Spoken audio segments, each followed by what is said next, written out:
Bonjour à tous, bienvenue sur le plateau de KTO pour cette nouvelle édition de Face aux chrétiens avec La Croix, Radio Notre-Dame et RCF.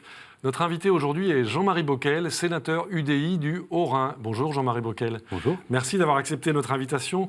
Alors vous êtes ce qu'on appelle un démocrate chrétien social-libéral. Vous avez commencé votre carrière à gauche au Parti socialiste. Vous avez été membre du gouvernement Fabius en 84-86.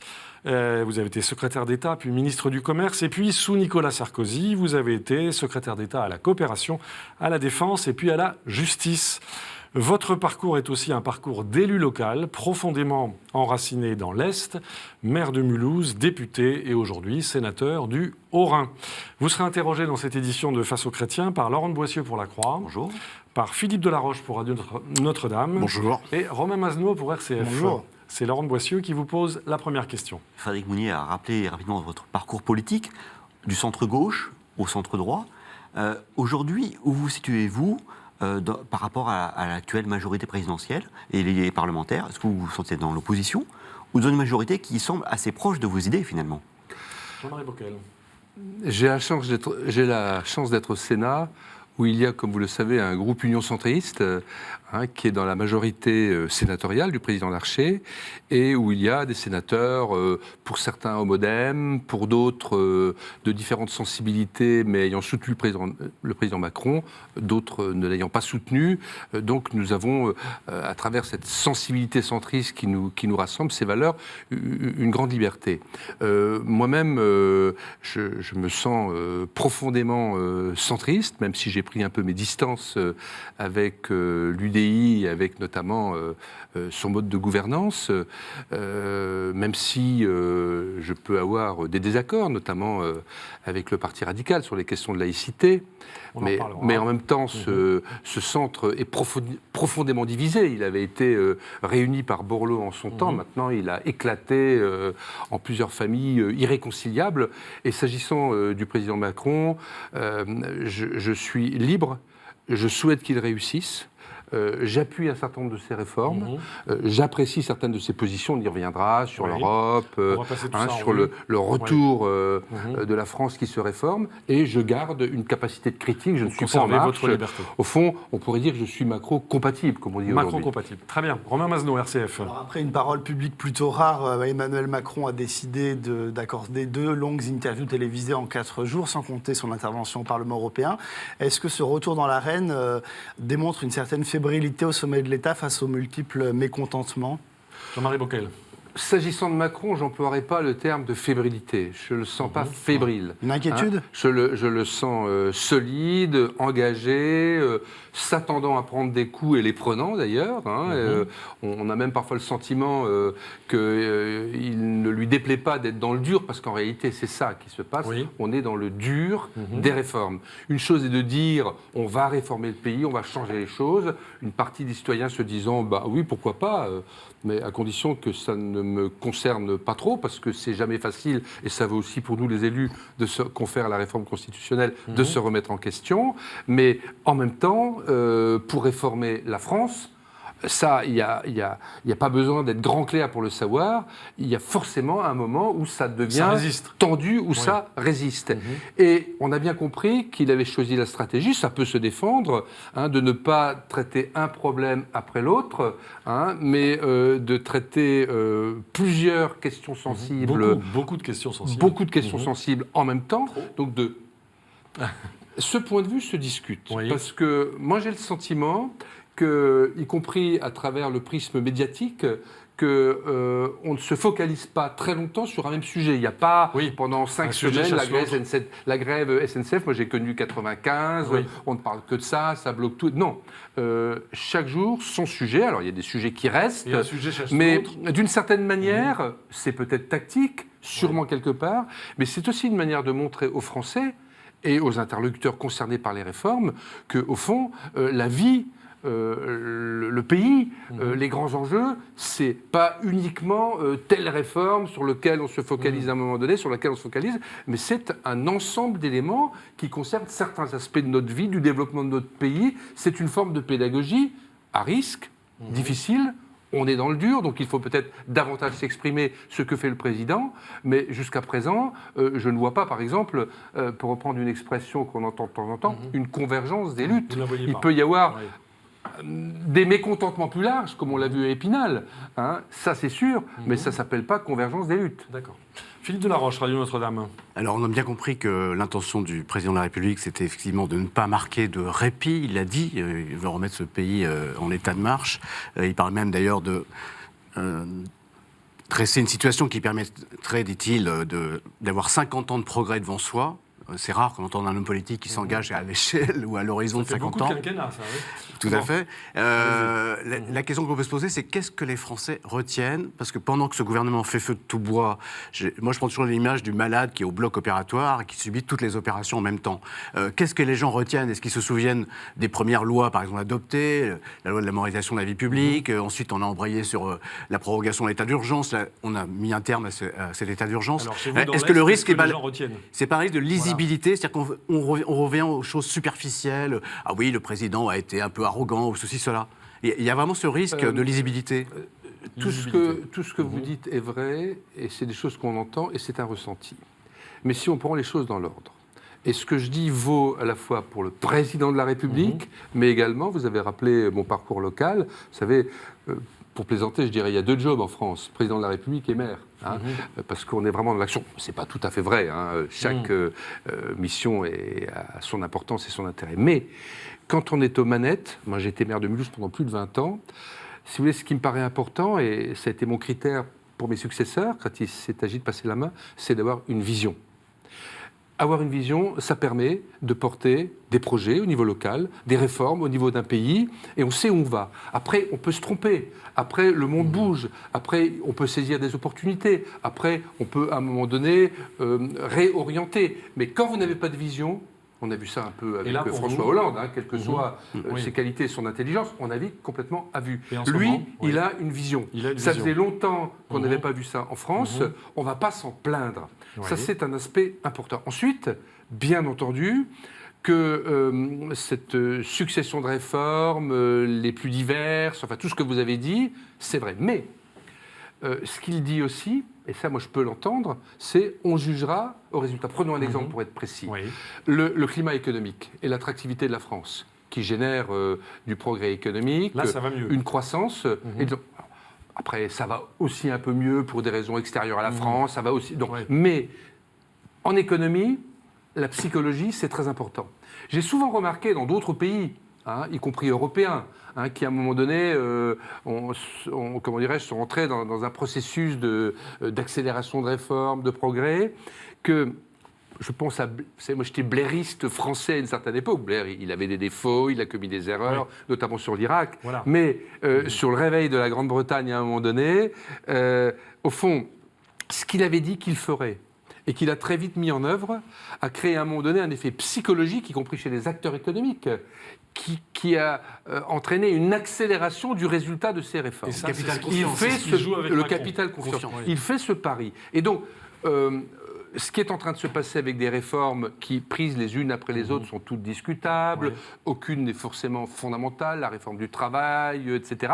Mais si ça conforte cette idée que la France change, que c'est un pays où on peut investir, que c'est un pays où on peut aussi créer sa boîte, hein, c'est à tout niveau, c'est pas que macroéconomique, ça ne s'adresse pas qu'aux riches, hein, ça s'adresse à tout à chacun. Il y aura à un moment donné des effets que les gens verront, et c'est pas dans 20 ans. Voilà un petit peu comment je vois les choses. Très bien.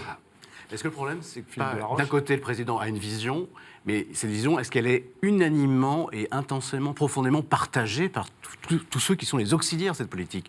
Quand il y a des sorties de route... intermédiaires, la question des corps intermédiaires, Jean-Marie Bockel. Faire partager cette vision. Vous respectez en tant que sénateur aujourd'hui, par exemple?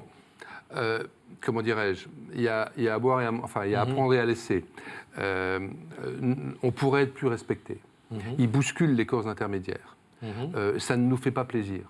Hein, et on a le sentiment qu'on pourrait apporter quelque chose. Mais, comme je le disais tout à l'heure, comme on sort d'une période quand même qui n'a pas été d'inertie, à bien des égards des meilleurs, il faut qu'on soit capable de balayer devant nos portes, tous, y compris nous, les élus, y compris les administrations, y compris, et ça veut dire aussi devant nos conservatismes, n'est-ce pas, hein? Donc, que de temps en temps, quand on se dit « je dois réformer », je n'ai pas 50 ans pour le faire, ça commence tout de suite. Vous savez, une des erreurs de Sarkozy, dont on reconnaîtra aussi un jour et les qualités et les aspects positifs de ce qu'il a pu faire, notamment pendant la crise de 2008, mais il a raté son début. Il a raté les premiers mois, pour des raisons diverses. Et ça ne se rattrape jamais. Je pense que Macron, il a aussi ça à l'esprit. Et donc, il sait que beaucoup de choses se jouent en ce moment. Et pour qu'il puisse mettre ses chantiers en œuvre, il se dit... Moi, ça ne me fait pas plaisir, qu'il faut bousculer un certain nombre de corps intermédiaires, lesquels corps intermédiaires ont leur utilité. S'il met à mal le Parlement, il aura tort, et ça se perd un jour dans notre démocratie. Bousculer, ne pas mettre à mal. Où est le bon équilibre, hein? Nous sommes aussi dans ces débats, et on est notamment dans ces débats sur la réforme constitutionnelle. Le président Larcher, à la majorité duquel j'appartiens et dont je me sens à bien des égards proche, est quand même quelqu'un avec qui on peut discuter. Hein? C'est l'homme du dialogue, c'est l'homme du compromis. Négociateur. Bon. Ouais.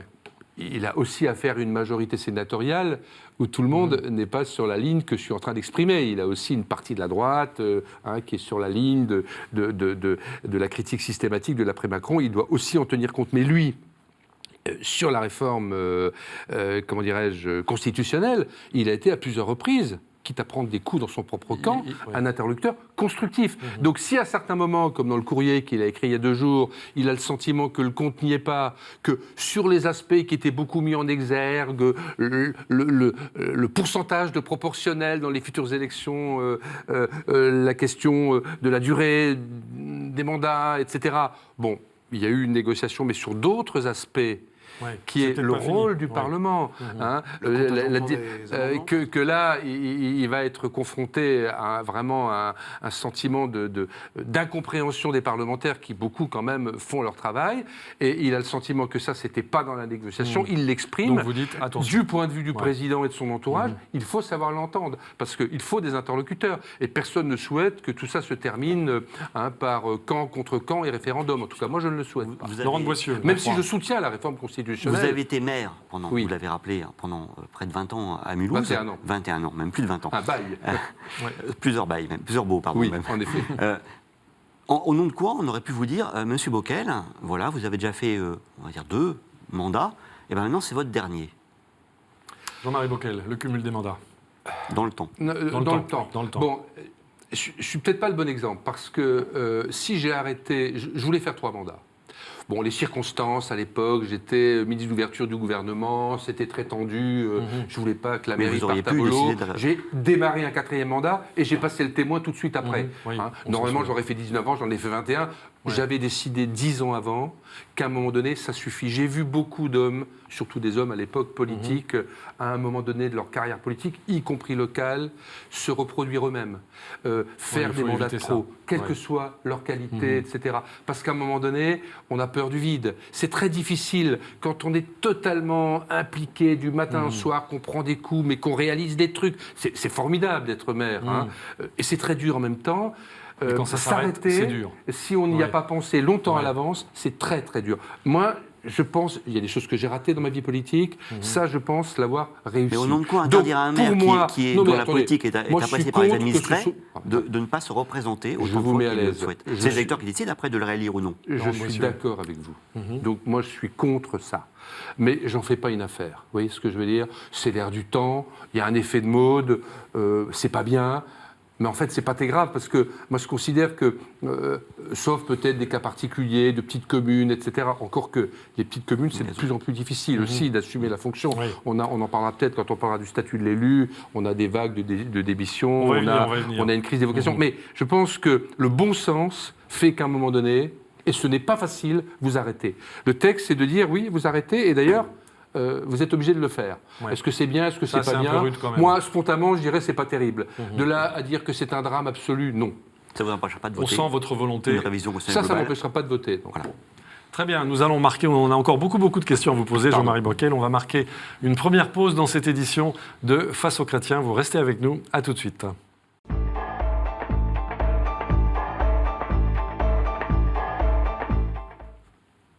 Retour sur le plateau de KTO pour cette édition de Face aux chrétiens avec notre invité Jean-Marie Bockel, sénateur UDI du Haut-Rhin. Il est interrogé par Laurent de Boissieu pour La Croix, par Philippe Delaroche pour Radio Notre-Dame et par Romain Mazenot pour RCF. C'est Philippe Delaroche qui pose la première question. Jean-Marie Bockel, je suppose que vous avez suivi les propos échangés au Bernardin, au Collège des Bernardins, donc lundi dernier, le 9 avril. Quelle était votre première réaction Moi, j'ai aimé. à entendre les propos et de Monseigneur Pontier et du Président de la République? Jean-Marie Moi, Bockel. j'ai aimé, oui. Je m'y suis vraiment retrouvé. Je pense que quand on écoute ou quand on lit, je l'ai relu parce que je n'avais pas pu l'écouter entièrement, son propos, il est très construit. Il ne remet pas en cause le principe français de laïcité, qui est un cadre auquel nous sommes tous attachés, mais il reparle. D'autres avaient tenté de le faire avant lui, notamment Nicolas Sarkozy, mais il avait fait dans une grande incompréhension à l'époque, rappelez-vous. Il reparle de l'importance des religions dans la vie d'un pays comme le nôtre, à commencer par les chrétiens et la religion catholique.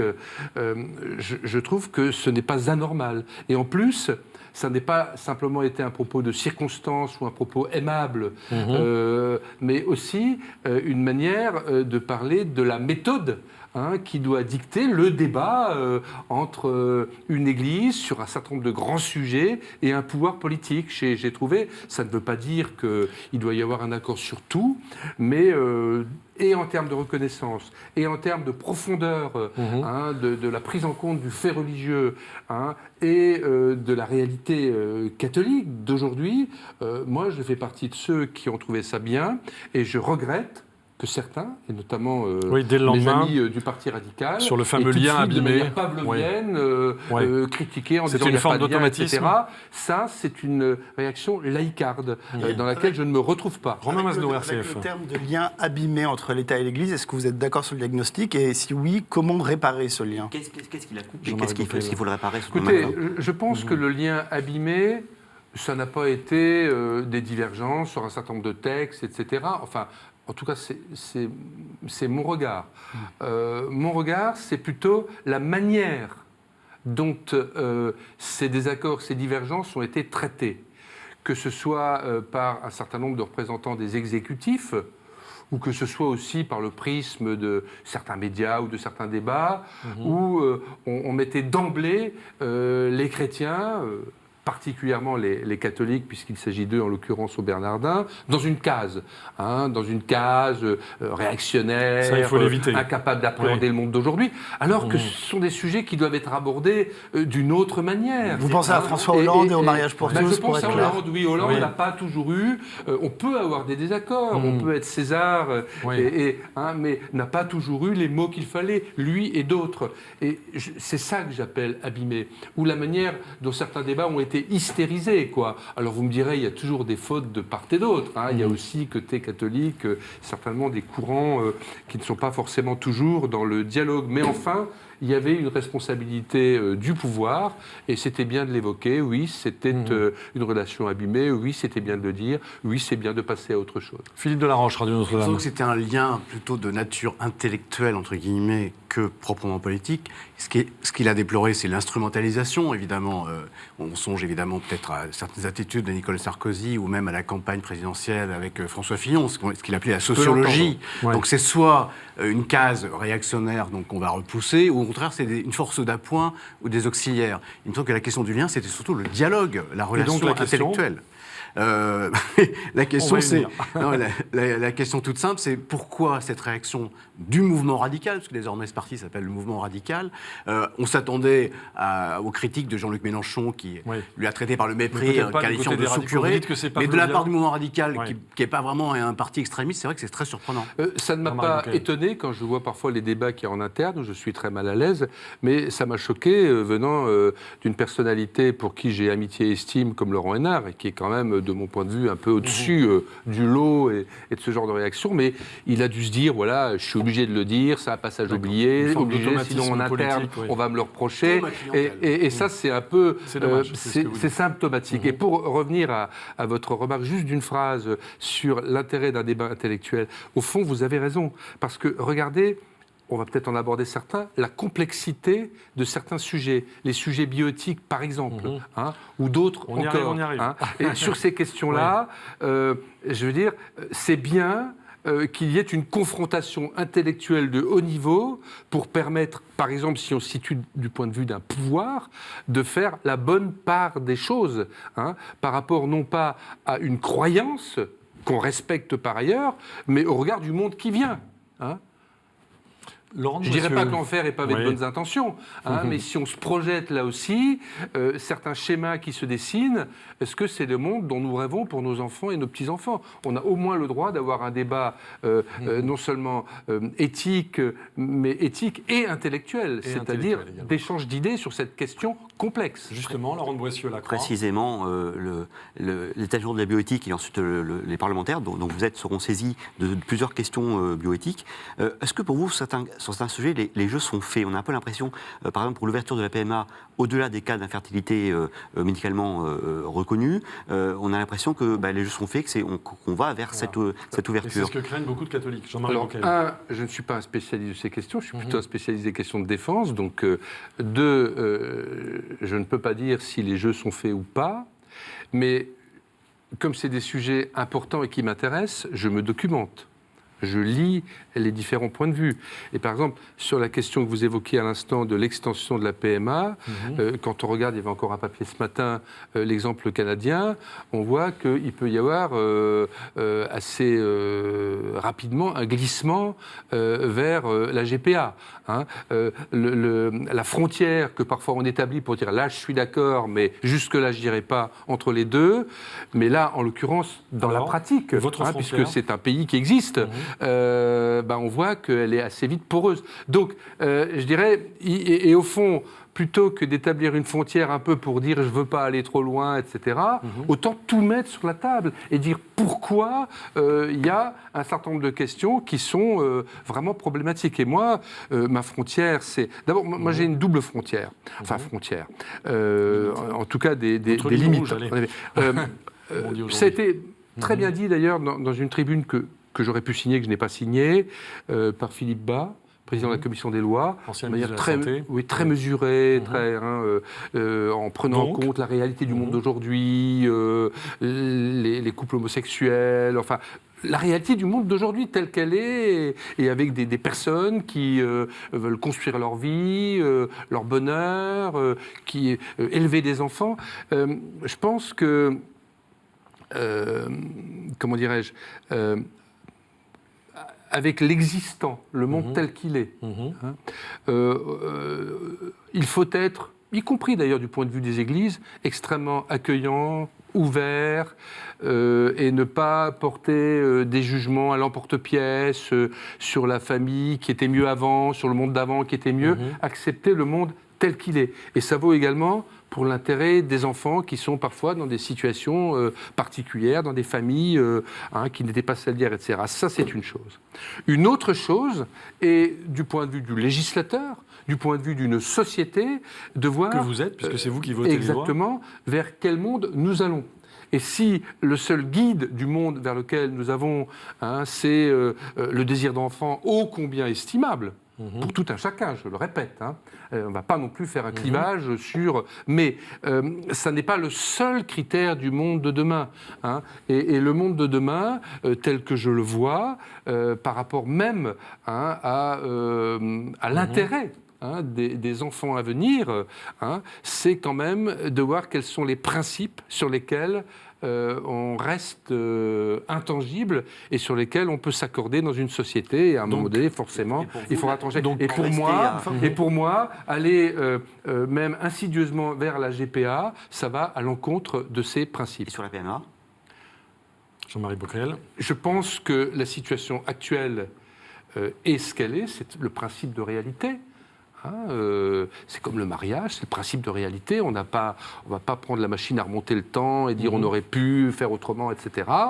Mais après, la question est, je reprenais exprès l'exemple que vous avez cité et la réalité canadienne, l'extension, c'est une question qu'il faut regarder. Ça peut vite déraper, près. ça vous dites. Pardon ? Mais donc, ça peut vite déraper, mais donc sur la PMA, lorsque vous serez en situation de voter, quel sera votre vote ? Écoutez, le vote, il dépendra du débat parlementaire. Vous avez vu que je parle assez franchement depuis tout à l'heure, mais sur des sujets comme celui-là, dire aujourd'hui, je vais voter ça, alors que le gouvernement... C'est une question complexe sur l'euthanasie, on comprend que c'est une question complexe. Pardon. Sur l'euthanasie, c'est un autre sujet, mais là, je réponds franchement. Non, mais là, on comprend bien sur l'euthanasie, c'est une question complexe, parce qu'il y a déjà une loi, il y a des sujets, il y a des mots qui sont très compliqués. Mais sur la PMA, oui ou non, on est pour le fait que, hors des cas de stérilité, les couples de femmes puissent avoir accès. C'est oui ou c'est non. C'est beaucoup plus simple, j'ai envie de dire, que la question de la fin de vie. Allez, on va essayer d'être un peu binaire, Jean-Marie Bockel. Oui ou non? Non? Abstention? Je vais peut-être être centriste un instant sur ce sujet. J'attends quand même que le débat ait lieu. À la fois le débat intellectuel, il ne fait que commencer, il va y avoir des assises, etc. Puis le débat parlementaire. Je serai clair le moment venu, comme toujours, mais à chaque jour suffit sa peine. On vous a compris. Sur la question, je ne sais pas si vous voulez l'aborder, la question de l'euthanasie, on peut l'aborder. Parce que là aussi, il y a eu 150 parlementaires. C'était justement la question que Romain Masdol vous posait. J'écoute la question avant d'y répondre. Quel est votre point de vue sur l'euthanasie? Allons-y. Il y a beaucoup de questions. Il y a l'euthanasie. Il y a aussi un autre sujet sur lequel le président est un peu en retrait par rapport à ce que demandent les évêques de France, c'est l'accueil des migrants. Le projet de loi Asile-Immigration est discuté en ce moment à l'Assemblée avec beaucoup de friction à l'intérieur de la majorité. Est-ce que ce texte ne va pas plus dans le sens répressif que dans le sens de l'accueil? Je commence par Jean-Marie Bockel. Je parle de les migrants, puisqu'on vient d'en parler. Alors allons-y, puis on reviendra, je vous le promets, sur le thème. Non, c'est comme vous voulez. Allons-y. Vous. Alors, je réponds sur les migrants. Sur lequel vous serez il se trouve, comme vous l'avez rappelé, que j'ai été très longtemps maire de Mulhouse, président de l'agglomération mulhousienne, donc au total près de 30 ans, et c'est un des territoires français où j'ai été souvent, avant d'autres, confronté à la problématique des migrations, de la déconnexion entre les migrations et un travail effectif, puisqu'au début, on faisait un peu venir les gens aussi parce qu'on avait besoin de mains pour certains métiers. Ça, c'est historique. Mais il y a eu cette déconnexion et il y a eu peu à peu tous les problèmes qui sont apparus et qu'on appelait à l'époque de difficultés d'intégration, etc. Et ensuite sont arrivées d'autres questions, mais je les ai aussi eues avant tout le monde, sur l'islamisme, sur la radicalisation, etc. Donc là, cette expérience m'amène très clairement, comment dirais-je, catholique assumé que je suis, à être, au niveau de l'action politique, sur la ligne évoquée par le président de la République. Lui-même, d'ailleurs, disant dans son texte, je me réfère aux propos du pape qui, à un moment donné, a reconnu une certaine la nécessité d'une certaine prudence. Et à partir de là, on peut élever le débat. Parce que c'est une question qui concerne les pays, et le désordre favorise le populisme. Je peux développer si vous voulez, mais vous voyez ce que je veux dire par rapport à cette question des migrations. Ensuite, c'est une question de l'Europe. Et ça, c'est un des aspects de la relance de l'Europe. Ne s'en saisit pas pour l'instant. Écoutez, nécessité fait loi, les choses vont forcément bouger. Ce ne sera peut-être pas les 28, ce sera peut-être de la géométrie variable, mais un certain nombre de pays, et notamment de grands pays, considèrent qu'on doit sortir de la vision Schengen d'autrefois pour avoir une capacité, y compris avec des outils. Adaptés, dont certains existent.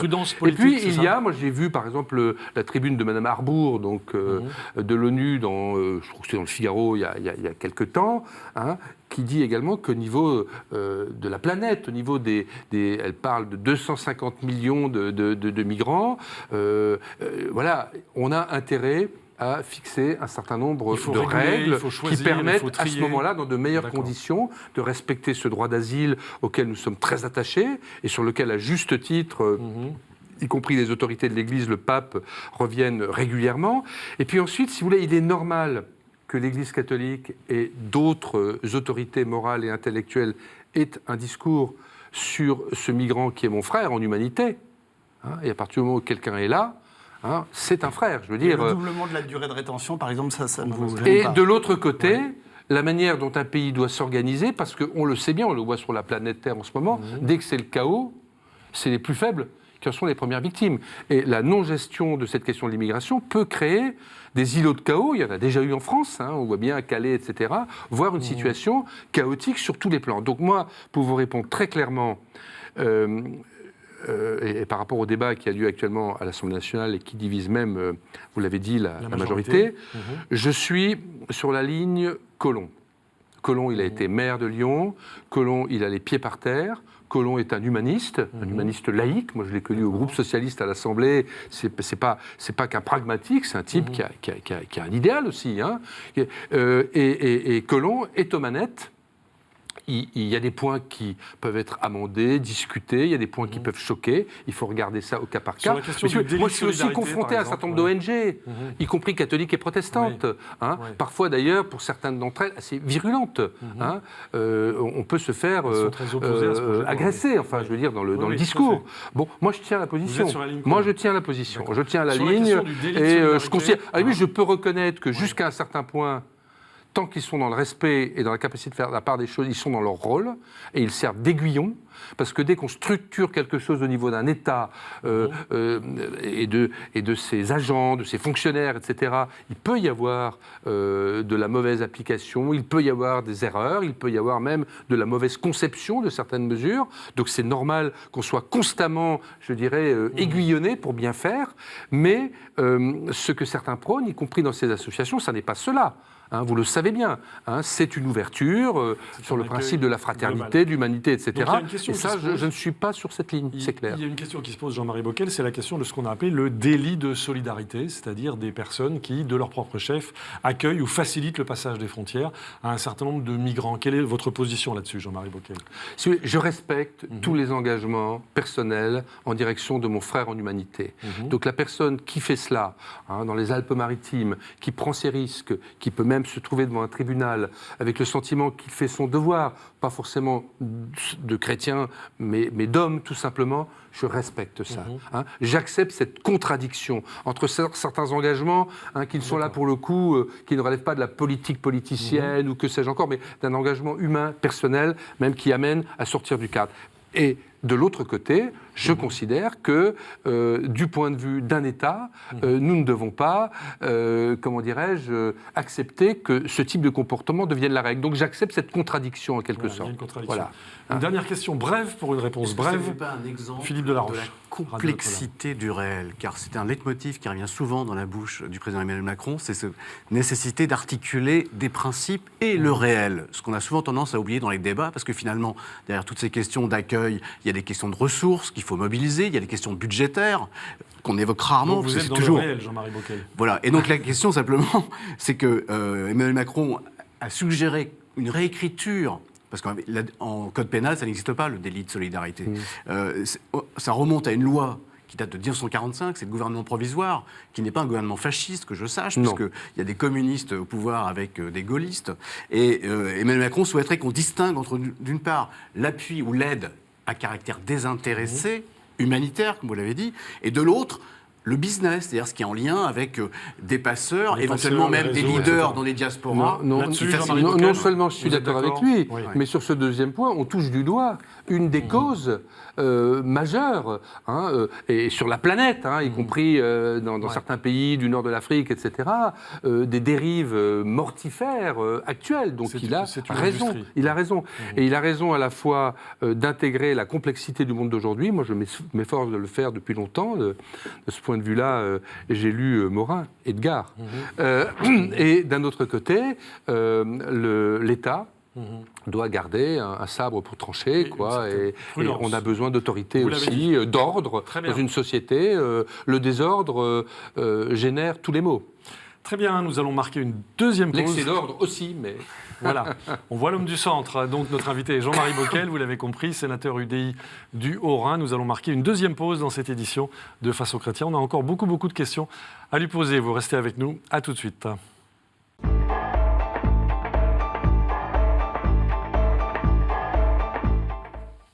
Retour sur le plateau de KTO pour cette édition de Face aux chrétiens avec notre invité Jean-Marie Bockel, sénateur UDI du Haut-Rhin, qui est interrogé par Laurent de Boissieu pour La Croix, Philippe Delaroche pour Radio Notre-Dame et Romain Masneau pour RCF. Alors Jean-Marie Bockel, une question est venue tout à l'heure, c'est la question de l'euthanasie, ce que certains appellent le droit à mourir dans la dignité. On sait que le débat est vif en France, notamment autour de l'évolution des lois Leonetti-Claes.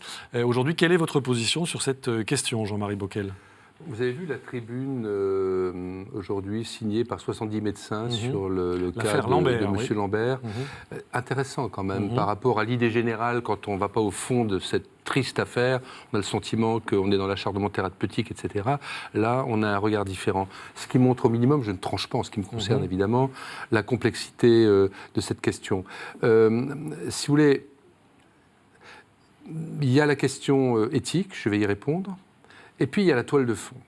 La toile de fond, en France, c'est quand même que, et je ne parle pas maintenant de l'hospitalisation en général, on aurait un débat là-dessus, mais sur la question non seulement de la fin de vie, mais des soins palliatifs, où des choses extraordinaires se font et qui n'existaient pas il y a encore quelques années. Peut-être pas suffisamment. Où c'était soit la souffrance, soit l'abrutissement, l'abrutissement et la perte de conscience.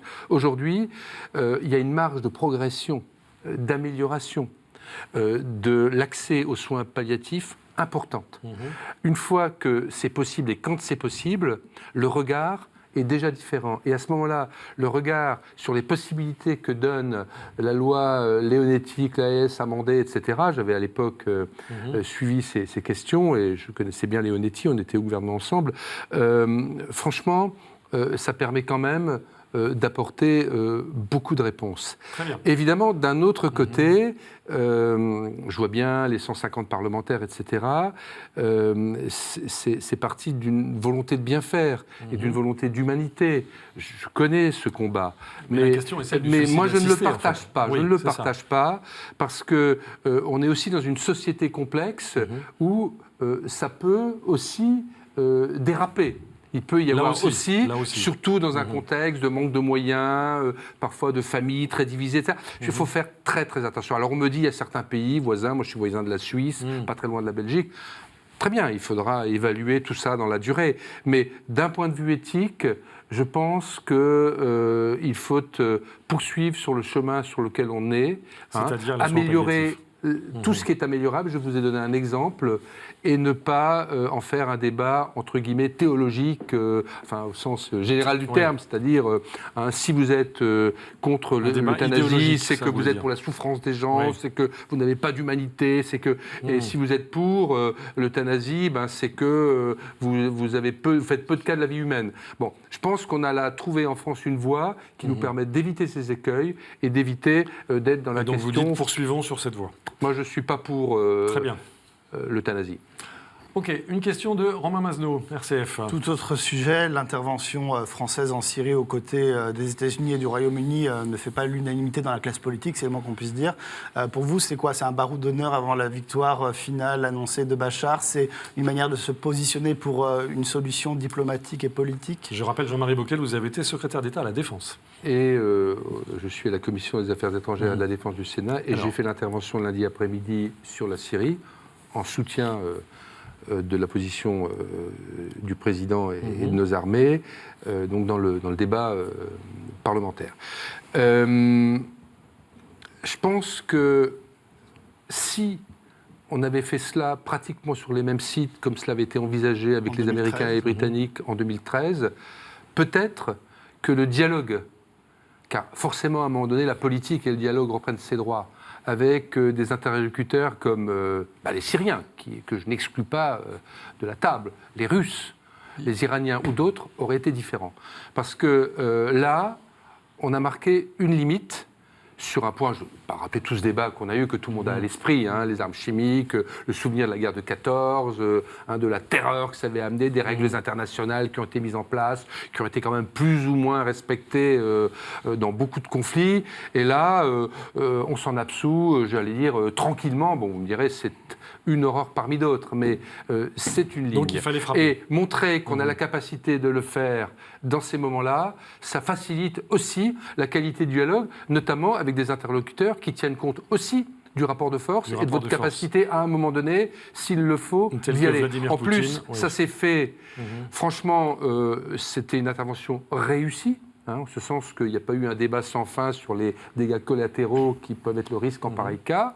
Et ça a été quand même des alliés. Alors certes, il n'y a pas eu un mandat direct de l'ONU, parce que le droit de veto de la Russie fait que ce n'est pas possible, mais on s'appuie quand même sur une doctrine clairement affirmée des Nations Unies. Donc vous partagez la position. Je pense que c'est bien, mais que ça doit permettre d'aller plus loin. Et ça doit permettre, s'agissant de la France, qui a quand même une capacité dans des conflits, que ce soit sur terre ou, là en l'occurrence, par missile et par avion, d'entrer en premier dans un conflit, c'est-à-dire de ne pas être tributaire de ses alliés ou d'une coalition quand c'est nécessaire. C'est d'ailleurs ce qui s'est passé au début au Mali, même si ensuite il y a eu évidemment des soutiens de la logistique, mais au début c'était ça. Et là, évidemment, on était ensemble, mais on a montré qu'on avait une capacité de faire, et ça permet aussi à Macron, à Emmanuel Macron, président de la République, fort de cette capacité militaire et de défense, de prendre la main dans des questions internationales qui sont aujourd'hui figées. Il faut tendre la main à la bloquées. Russie, notamment.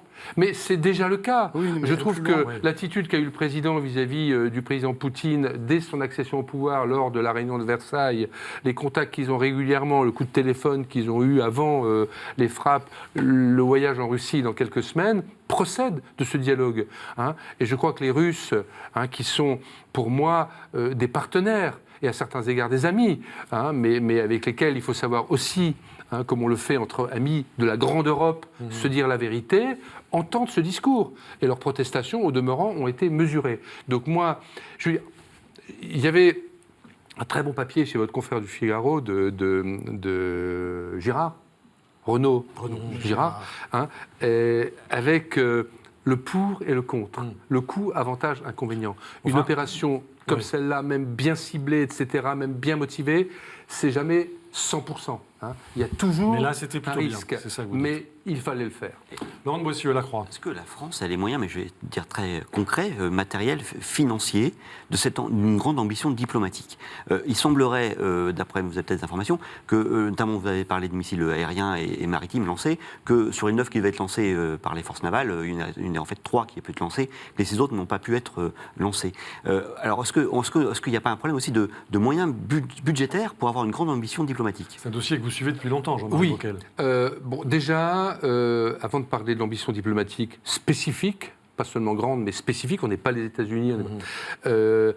Sur les moyens militaires, la France est le seul pays européen aujourd'hui, avec dans une moindre mesure la Grande-Bretagne, mais qui est en train de se reconstruire depuis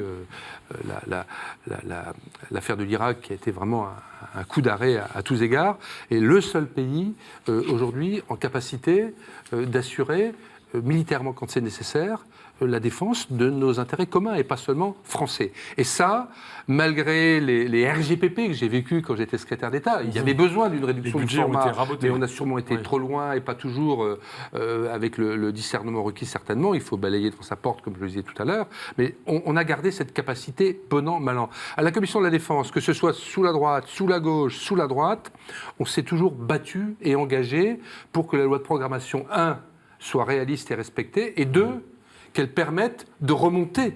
Parce que là, on était arrivé, comme disaient les chefs d'état-major, à commencer par De Villiers, mais l'actuel pourrait dire la même chose, on était dans le dur, c'est-à-dire qu'on était au-delà de la limite. C'est quand même ce qui est en train... Moi, je fais partie des rapporteurs de l'actuelle loi de programmation, donc on est vraiment sur le dossier, y compris de manière technique. Ouais. On est en train de remonter, et si les engagements sont tenus, et ils sont partis quand même pour l'être, on va avoir la capacité d'une puissance militaire moyenne, avec pas derrière l'intendance qui ne suit pas, et tous les problèmes que nous connaissons bien. Bon, mais, encore une fois... nos militaires sont excellents. Je ne connais pas, et je n'ai pas été au fond de savoir ce qui est pas... Oui, des missiles qui sont partis, qui ne sont pas partis, mais notre marine tient la route, notre aviation armée de terre, enfin, on est vraiment... On a une vraie excellence au niveau militaire. Alors ensuite, il y a la diplomatie. Une armée au service d'une diplomatie. Je pense que... je pense qu'on doit avoir 2 niveaux d'appréciation. Être présent dans le multilatéral, les affaires du monde, à notre place, avec d'autres.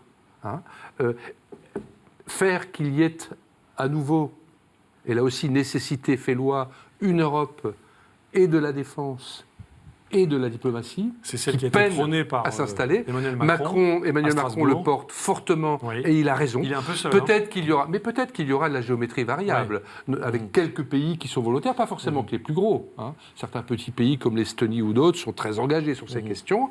D'autres prendront un peu de temps. Hein, ont d'autres doctrines d'emploi. Là, par exemple, c'est très intéressant ce qui s'est passé, parce que nous sommes pour l'Europe et pour le moteur franco-allemand de l'Europe, et moi particulièrement, hein, qui connais Vu bien votre l'Allemagne, localisation, qui est beaucoup, vous êtes je suis beaucoup engagé dans la relation franco-allemande, mais nous La voyons bien réalité. que ce qui a fonctionné, c'est les accords de Lancaster House, c'est-à-dire la réalité. relation avec les Britanniques qui sont dans le Brexit. Ce qui veut dire que être dans le Brexit ne va pas amener nos voisins amis britanniques à ne plus être des C'est la partenaires réalité des nations. lorsque l'essentiel est en cause. C'est la Allez, il réalité nous des reste- nations face au Et souverainisme puis, européen. il y a une diplomatie française Ouais. spécifique, la voix de la France, qui ne doit pas être arrogante, qui ne doit pas être passéiste, Mais spécifique. qui est attendue, C'est ça, qui est votre mot. attendue dans Ouais. le monde et qui est quand même un des 2 ou 3 pays au monde à avoir encore ce réseau diplomatique, mais Et un aussi siège au Conseil de culturel, de sécurité. lycée, avec la francophonie, etc. Tout ça, ça existe, ça fait partie de notre influence. C'est Allez. aussi bon pour nous et c'est notre devoir. Il nous reste 3 petites minutes, une petite question de Philippe Delaroche Au-delà de pour la une petite question réponse. de l'utilité, de l'efficacité des actions militaires donc récentes en Syrie, le problème politique reste entier. On est dans une région, la Syrie, et je pense aussi à l'Irak, où ces territoires se fragmentent. On voit une puissance qu'on n'inquiète pas aussi visiblement, par exemple, que l'Iran, c'est la Turquie qui Bien se sûr. taille des couloirs et qui ne rencontre aucune opposition. Est-ce que c'est pas un peu inquiétant, ça Alors, on la ne peut diplomatie pas- en on ne peut Syrie, pas faire Jean-Marie toutes les Bockel. guerres. On ne peut pas faire péter toutes les alliances. Hein. L'OTAN, c'est pas forcément le nirvana, mais moi je suis à l'Assemblée parlementaire de l'OTAN, mais ça existe. Et c'est une alliance. La Turquie y est, et c'est bien qu'elle y soit. J'ai pas de sympathie pour la dérive actuelle du pouvoir incarné par Erdogan, mais néanmoins, la Turquie est un partenaire. Pour ce qui est maintenant du conflit dans la région, si on peut jouer un rôle à notre place pour qu'il y ait autour de la table les protagonistes, y compris les Syriens, les Russes, les Iraniens, mais également les puissances régionales voisines, pour trouver un chemin de paix, en tout cas de stabilisation, puis de paix et de reconstruction, on aura fait notre travail. Ça ne se fera pas en 8 jours, on le sait bien, regardez la Libye. La France existe toujours sur le plan international, Jean-Marie La Bockel. France existe Et toujours. peut jouer ce rôle-là. Et les partenaires internationaux nous le rappellent de temps en temps quand on a envie de l'oublier. Très bien, merci à vous, Jean-Marie Bockel. Je rappelle que vous êtes Merci. sénateur UDI du Haut-Rhin. Nous avons, avec vous, traversé un certain nombre de questions. On n'a pas parlé, juste en un mot, de la grève SNCF. Les petites lignes chez vous, dans le Haut-Rhin, il y en a encore, il y en Oui, aura. parce que sur ce sujet des petites lignes, ne tombons pas dans le travers français, c'est l'État qui doit... Nous, en Alsace, il y a très longtemps déjà, c'était à l'époque la région Alsace présidée par Adrien Zeller, il y a eu un partenariat exemplaire, y compris avec le regretté Hubert Haenel, de discussion avec l'État et bien sûr la SNCF, pour voir celles qui pouvaient être préservées, celles qui malheureusement ne pouvaient pas l'être, et d'y mettre ensemble les moyens. Et on a donc pris de l'avance. J'ai parfois l'impression que certains, je caricature en disant ça, se réveillent en disant « Ah, mes petites lignes, l'État, Voilà. l'État ». Oui, mais là, maintenant, on a des Vous grandes avez régions qui travaillé ont été en amont. confortées, parfois D'accord. trop grandes comme chez nous. Ça, c'est un sujet qu'on n'a pas abordé non plus, la place de l'Alsace dans la région Grand Est, mais je pense qu'on trouvera là aussi des solutions qui soient... Donc vos petites lignes sont bien là, vous les avez travaillées très en amont. Très bien, merci à vous pour cette dernière précision, Jean-Marie Bockel. Alors notre invitée la semaine prochaine sera la ministre des Affaires européennes, Nathalie Loiseau, donc on pourra reparler profondément de toutes ces questions européennes. D'ici là, vous pouvez évidemment retrouver cette édition de Face aux Chrétiens et toutes celles qui l'ont précédée sur les sites respectifs de KTO, de La Croix, de Radio Notre-Dame et de RCF. Merci à vous tous pour votre fidélité. À la semaine prochaine.